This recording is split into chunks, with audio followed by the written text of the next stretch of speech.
Hello विद्यार्थियों, हिंदी व्याकरण पाठमाला में तुम सबों का स्वागत है। आओ, आज जो मैं वीडियो बनाने जा रही हूँ, जो बताने जा रही हूँ, वो है श्रुति सम भिन्नार्थक शब्द। श्रुति सम भिन्नार्थक शब्द में कुछ एग्जाम्पल मैंने लिख रखा है बोर्ड पे, तो आज उसको समझना है। तो आप समझते हैं। तो सबसे पहले ये समझना है कि श्रुति सम भिन्नार्थक शब्द का मतलब क्या होता है। तो श्रुति सम भिन्नार्थक शब्द का मतलब, श्रु मीन्स तो सुनना होता है। श्रु मीन्स जैसे श्रोता होता है ना, श्रोता मीन्स सुनना। तो श्रु मीन्स सुनना, और श्रुति मीन्स सुनने में।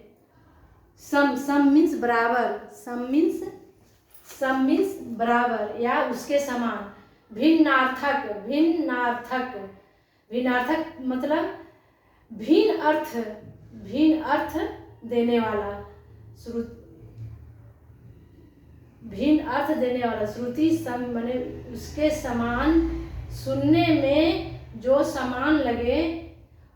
जो सुनने में समान लगे लेकिन अर्थ में भिन्नता प्रकट होता हो, उसे हम श्रुति सम भिन्नार्थक शब्द कहते हैं।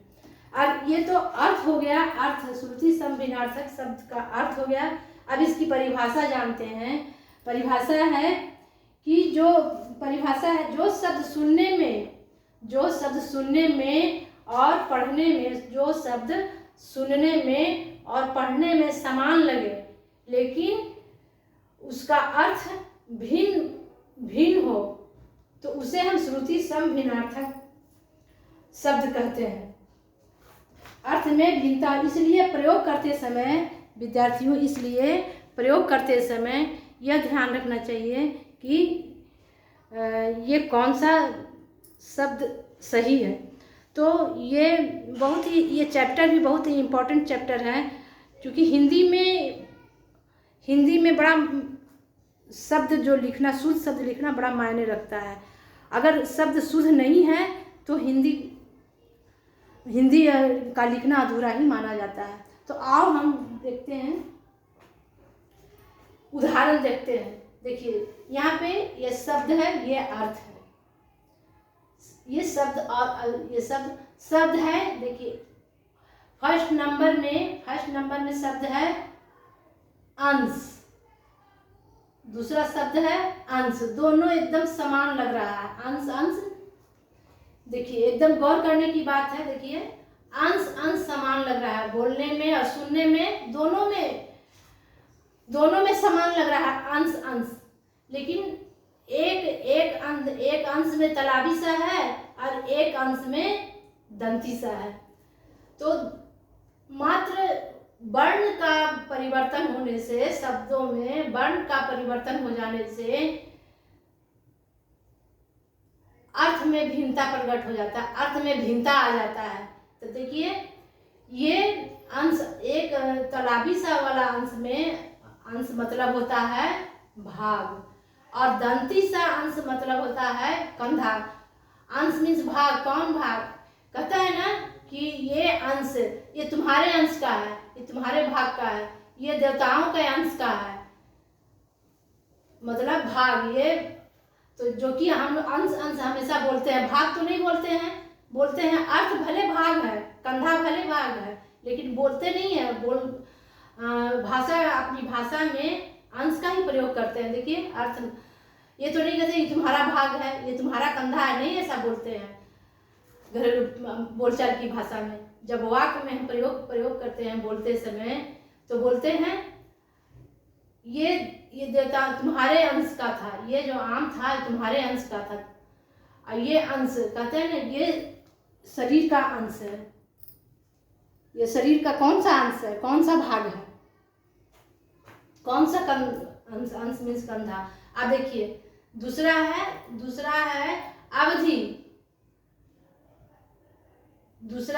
अवधि। और एक अवधि हो गया छोटी की मात्रा, और दूसरा अवधि में हो गया बड़ी की मात्रा। तो छोटी की मात्रा वाला अवधि है, उसके मतलब होता है समय, और बड़ी की मात्रा वाला होता है अवध प्रदेश की भाषा। तो अगर हम यहाँ पे इसका हम वाक्य बनाते हैं, लिखते हैं कि अवधि से हम वाक्य बनाते हैं कि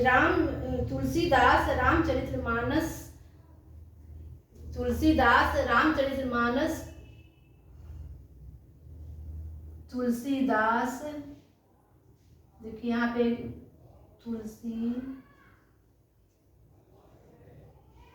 तुलसीदास रामचरितमानस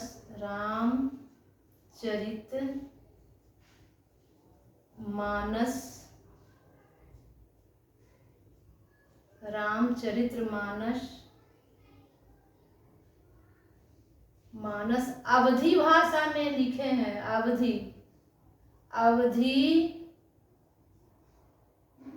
भाषा में लिखे हैं। अवधि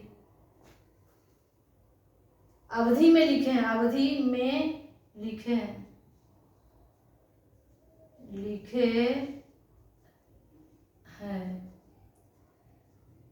हैं। तो देखिए ये में छोटी की मात्रा है, तो ये अगर हम ये अवधि लिखेंगे इस वाक्य में, तो ये मेरा वाक्य जो है ये गलत हो जाएगा, क्योंकि ये अवधि छोटी की मात्रा वाला अवधि है, ये समय, ये इसका मतलब होता है समय। लेकिन वही हम अगर तब सही कैसे होगा, तो बड़ी की मात्रा वाला, देखिए यहाँ पे बड़ी की मात्रा वाला अवधि लिखते हैं। बड़ी की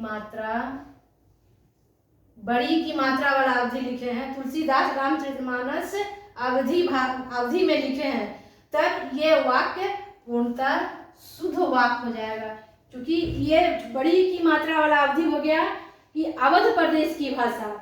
बड़ी की मात्रा तुलसीदास रामचरितमानस अवध प्रदेश की भाषा में लिखे हैं, ये सही वाक्य हो जाएगा। उसी तरह अवलंब, अब देखिए यहाँ पे है अवलंब और दूसरा शब्द है अविलंब। दोनों एकदम समान लग रहा है, सुनने में समान और बोलने में भी लगभग समान, लेकिन एक अवलंब मीन्स होता है सहारा हो गया, अविलंब मीन्स हो गया शीघ्र। दोनों एकदम समान, लेकिन अंतर कितना अंतर हो गया, दोनों में भिन्नता कितना हो गया। एक अब ये सहारा हो गया, किसी को सहारा देना हो गया, और ये शीघ्र मीन्स जल्दी हो गया। कहते हैं ना शीघ्र आना, शीघ्र पतन, अविलंब शीघ्र, जल्दी आना। अब देखिए अब चौथे नंबर में है अली।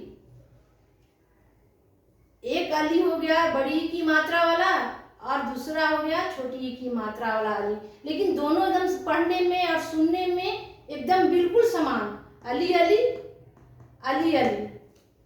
दोनों एकदम समान है, लेकिन अंतर है बड़ी की मात्रा में और छोटी की मात्रा में। वर्ण में एक में बड़ी की मात्रा लगा हुआ और छोटी का, तो बड़ी की मात्रा वाला हो गया, ये बड़ी की मात्रा जब हम डालेंगे तो सखी हो जाएगा, सखी, सहेली। और छोटी की मात्रा मीन्स हो गया भौरा। तो अगर हम कहते हैं भौरे का रंग कैसा होता है, काला होता है। भौरे का रंग काला कैसा होता है, तो काला होता है, और वो काफी भयानक होता है। तो अगर हम ये अली लिखेंगे अली, तो गलत हो जाएगा, और छोटी की मात्रा वाला डालेंगे तो सही हो जाएगा। अब देखिए उसी तरह 5 नंबर वाला है। 5 नंबर में भी ये है, देखिए दोनों, एक कुल मीन्स वंश हो गया, और दूसरा कुल मीन्स किनारा हो गया। तो इसमें भी बड़ी ऊ की मात्रा हो गया, और छोटी ऊ की मात्रा और बड़ी ऊ की मात्रा का अंतर है। तो छोटी ऊ की मात्रा में जो कुल होता है, छोटी ऊ की मात्रा वाला वंश हो गया, बड़ी ऊ की मात्रा वाला कुल किनारा हो गया। अब देखिए, अब 6 नंबर में है, 6 नंबर में है दिन दिन। दो शब्द है दिन दिन। ये दिन तो सबको जानता है कि दिन मीन्स दिवस होता है। छोटी की मात्रा वाला दिन तो सबको जानता है कि दिवस होता है। और बड़ी की मात्रा मीन्स गरीब, बड़ी की मात्रा वाले दिन मीन्स गरीब होता है, दिन दिन। और फिर एक हो गया चीर, छोटी की मात्रा वाला चीर मीन्स देर हो गया। और बड़ी की मात्रा वाला चीर मीन्स वस्त्र हो गया। दोनों पढ़ने में एकदम समान, पढ़ने में समान, सुनने में समान। दिन दिन, चीर चीर, सर सर, बदन बदन, बली बली, बली बली। तो देखिए कितना समान पढ़ने में, लेकिन अंतर कितना। दिन, एक दिन मीन्स एकदम दिवस हो गया, दिन हो गया, और एक दिन मीन्स गरीब हो गया। कितना सब, कितना अर्थ में अंतर हो गया, अर्थ में कितना भिन्नता हो गया। अब देखिए चीर, छोटी की मात्रा चीर, चीर वाला देर हो गया, और बड़ी की मात्रा चीर वाला वस्त्र हो गया। अर्थ में कितना भिन्नता आया, दोनों के अर्थ में कितना, सुनने में एकदम समान लेकिन अर्थ में भिन्नता, कितना भिन्नता हो गया। उसी तरह 8 नंबर में है सर। सर, सर मीन्स ये सर, तालाबी सा वाला सर मीन्स दंती सा वाला सर मीन्स तालाब, और तालाबी सा सर मीन्स वान। दोनों सर सर एकदम समान, लेकिन अर्थ में कितना भिन्नता। एक तालाब हो गया, एक बाण हो गया। और 9th नंबर वाला देखते हैं वदन। वदन, वदन, वदन मीन्स मुख, और बदन, बदन मीन्स शरीर। वदन बदन कितना एकदम समान है, सुनने में भी और बोलने में भी एकदम समान, लेकिन अर्थ में भिन्नता कितना बड़ा अंतर है। तो वदन मीन्स मुख और बदन मीन्स शरीर। काफी अंतर हो जाता है, अर्थों में काफी अंतर हो जाता है। बलि, अब है बलि, बलि बलि, बलि छोटी की मात्रा वाला बलि, ये हो गया बलि, भेंट, बलिदान, बलिदान देना, भेंट देना, बलिदान होता है ना। और बलि, ये बलि मीन्स शक्तिशाली हो गया, बड़ी की मात्रा और बलि मीन्स शक्तिशाली। तो हम यहाँ पे बहुत ये सिर्फ मात्र 10 एग्जाम्पल ही आप लोग के पास हम ये बोर्ड पे बताए हैं, इसलिए कि अब आप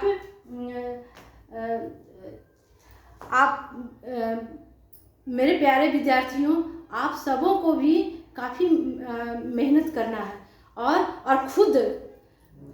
खुद करने का प्रयास कीजिए।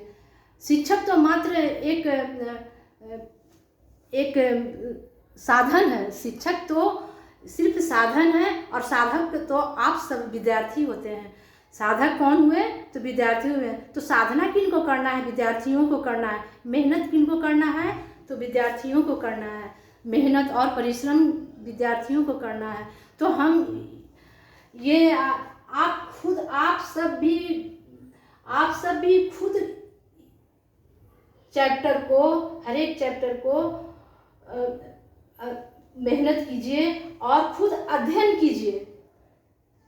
कीजिए और मेहनत कीजिए, ताकि आप सब साधक, एक सही साधक बन सके और सफलता के ऊंचाई पर जा सके। बिना मेहनत और परिश्रम का, बिना अध्ययन का कहीं कोई सफलता हासिल नहीं होता है। मेरे प्यारे विद्यार्थियों, आप सबों के लिए संदेश है कि आप इतना मेहनत कीजिए, इतना मेहनत कीजिए कि मेहनत के जोर पे सफलता भी सर झुका दे आप सबों के सामने। ज़िंदगी में बहुत कठिनाई आता है, आप उस तरीके से मेहनत कीजिए जैसे हॉकी के ध्यानचंद लगातार हॉकी के जो थे लगातार अध्ययन करते, परिश्रम करते करते, लगातार अभ्यास करते करते, लगातार अभ्यास करते करते ध्यानचंद एक क्या हो गए, हॉकी के एक जादूगर कहलाए। उसी तरह देखिए एकलव्य, कर्ण और अर्जुन लगातार अभ्यास करने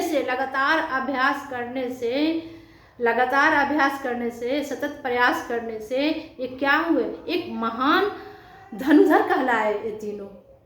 तो अभ्यास एक ऐसी कड़ी है, अभ्यास एक ऐसी सफलता की कड़ी है कि और परिश्रम, अभ्यास और परिश्रम कि ये दोनों जो विद्यार्थी अपना लिया वो ऊंचाई, सफलता की ऊंचाई पर उसको जाने से कोई नहीं रोक सकता। इसलिए इतिहास गवाह है, इतिहास जैसे मोहम्मद गौरी जो थे, लगातार 17 बार आक्रमण किए, लेकिन 17 बार असफल हुए। 18वें बार पृथ्वीराज चौहान पर चढ़ाई किए और तब पृथ्वीराज चौहान को हरा सके। तो इसलिए कभी आदमी अभ्यास से कभी घबराना नहीं चाहिए। आदमी सफल इस अभ्यास परिश्रम तो थोड़ा कड़ी होता है और बहुत मुश्किलों का सामना करना पड़ता है, बहुत काफ़ी दिक्कतें आती हैं, लेकिन उन दिक्कतों से घबराना नहीं है मेरे प्यारे विद्यार्थियों। उन दिक्कतों से कभी घबराना नहीं है। हर कोई के ज़िंदगी में दिक्कत आता है, मुसीबत आता है, मायूसी छा जाती है, लेकिन मायूसी से कभी उदास नहीं होना, कभी मायूसी को अपने आगे बढ़ने नहीं देना है। मायूसी को अपने परिश्रम और मेहनत और अभ्यास के बल पे उसको अपने पैरों तले दबा दीजिए। और आलस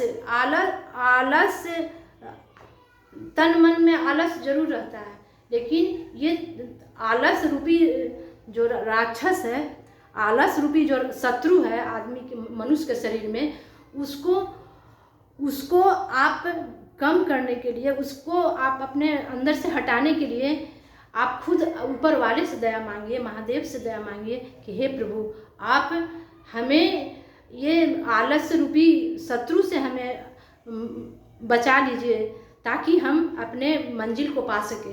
जब तक आलस रहेगा, मन में, तन में आलस रहेगा तो हम कोई मनुष्य कुछ नहीं कर सकता है।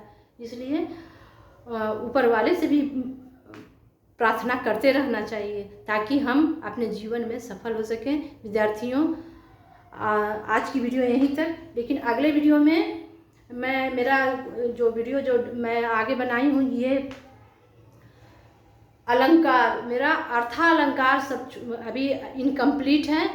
तो आगे मैं जो 2-3 वीडियो बनाऊंगी अर्थालंकार से जितने जो उनके भेद हैं उसके लिए मैं वीडियो बनाऊंगी। तो आज की वीडियो यही है, अगले वीडियो तक का इंतज़ार कीजिए, देखना ना भूलें और शेयर भी ज़रूर करें।